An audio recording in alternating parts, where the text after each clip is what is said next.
A constellation is defined in astronomy as any of certain groupings of stars that were imagined, at least by those who named them, to form conspicuous configurations of objects or creatures in the sky. A constellation, as defined in Genshin, is the stupid, pay-to-win mother crocodile that drives people insane because they lock certain aspects of a kit through a paywall and it makes people want to jam their fists through their mouths and seethe. So crocodile Hoyoverse. Good morning, good afternoon, good evening, YouTube. It's your Slime King Tajima Man, and welcome to another video. Do constellations make a character complete? Does Hoyoverse intentionally gimp units C0? These are just some common complaints I've seen in the echo chambers of Reddit, YouTube comments, and some Twitch chats. So today, let's talk about it. The most popular example of a busted constellation, and the best-selling banner of all time to back it up, is Raiden Shogun C2. Her C2 allows her burst to ignore 60% of the enemy's defense, which results in a massive 45 to 50% DPS increase. This constellation is the highest one of its kind at such a low cons. Steel Breaker allows Raiden to become one of the best DPSs in the game. One look at it and you could say, this should have been part of her base kit. Well, you are wrong. Let's examine Raiden's kit a little bit more. Raiden's whole motif is giving energy through attacking in her burst. There is nothing in her cons that proves to truly enhance that even more. Every time any of your party members use a burst, it feeds to the damage of Raiden's burst, and when Raiden's burst is unleashed, she will help fund the same bursts that made her deal more damage to be used back up again in an endless cycle of bursting and attacking. C2 does nothing to enhance or further her fundamental kit. It merely makes Raiden deal more damage. It is not required in order for Raiden to function optimally in her role, and thus there is no way in hell it makes her more complete.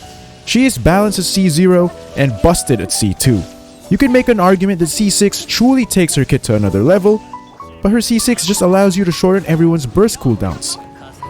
Here's the thing, that is an extremely niche ability that even if it was added to her base kit, no one would barely use it. It's a nice thing to have, but not exactly something that completes or makes or breaks a freaking character.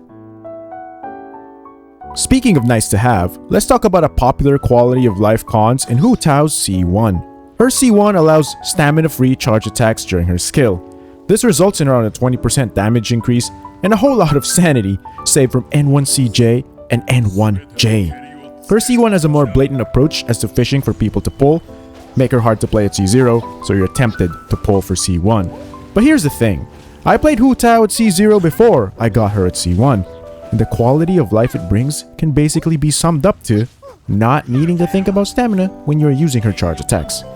Her kit in principle simply wants to optimize Vape with Xingqiu and get in as many charge attacks as possible in the period of her E. Her C1 allows you to do more charge attacks in that duration and make it less punishing with how easy and fluid it feels doing N1CD or N2CD. Again, the fundamental design of her kit does not change, nor does it become incomplete without her cons. She is the way she is at C0 to C6 in a sense that nothing gives you the perception that she was supposed to be something wholly different from how you play her.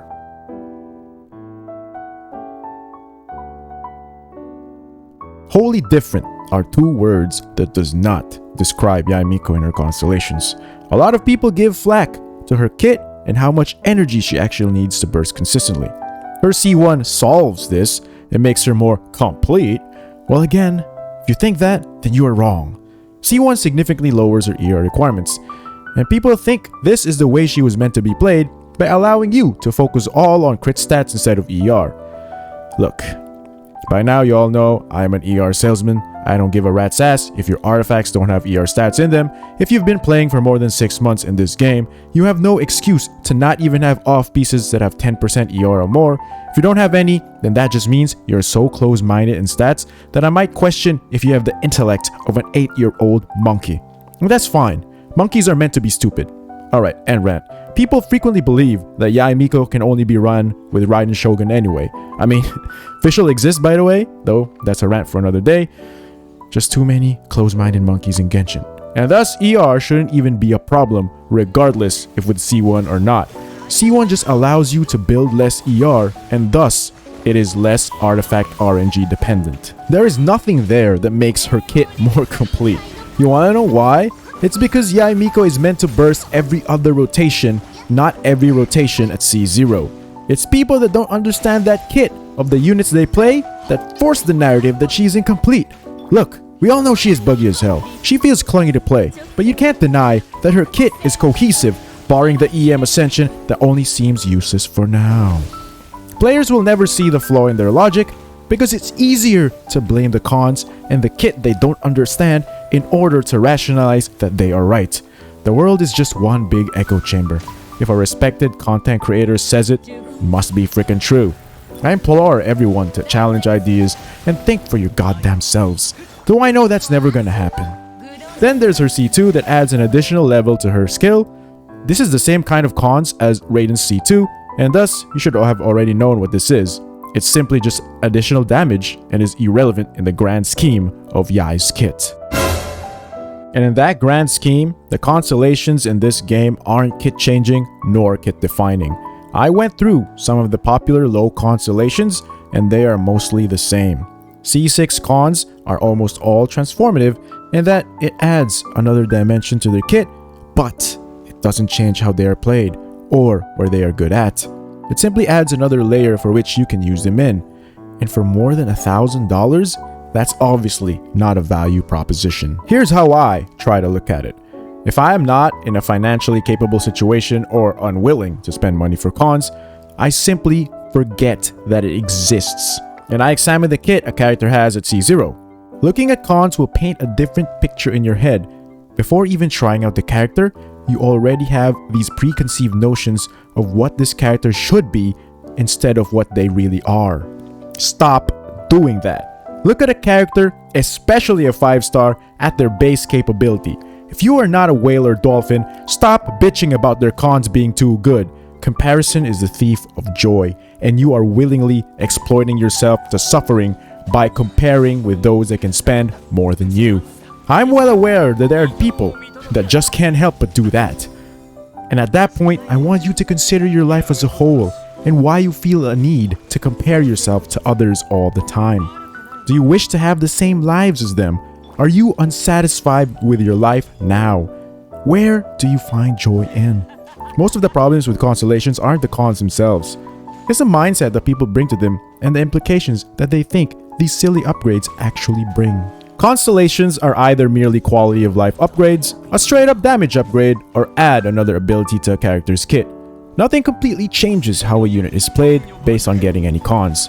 The moment someone brings up that a unit's kit feels incomplete is simply looking at a perspective of what could have been and not what is. Everyone thought Child's kit felt incomplete because his skill cooldown was so long, so that you needed cons. Look at where we are at now. There are still some people that believe that, and that just goes to show that a lot of people really don't understand how to play this game. Alright, an argument that could be made is that you shouldn't just accept a half-assed character release like Yae Miko, for example, because it sets an example of things to come for future releases. Here's the thing, alright? Her playstyle is completely subjective. Before you get into the freaking bugs, yes, that's on them. That has been official bug since the start of the game, and they refused to fix it, and you just chose to ignore it for official and suddenly just magnify it for Yae Miko. But her playstyle is what we are talking about here. For some people, it's clunky. For some people, it's tactical repositioning, and they bring how her cons should have been a part of her kit, failing to realize what her kit is supposed to be. Here's the thing, alright? Not everything has to work in Taser or National for them to be good. Stop trying to fit these units into the same goddamn freaking teams.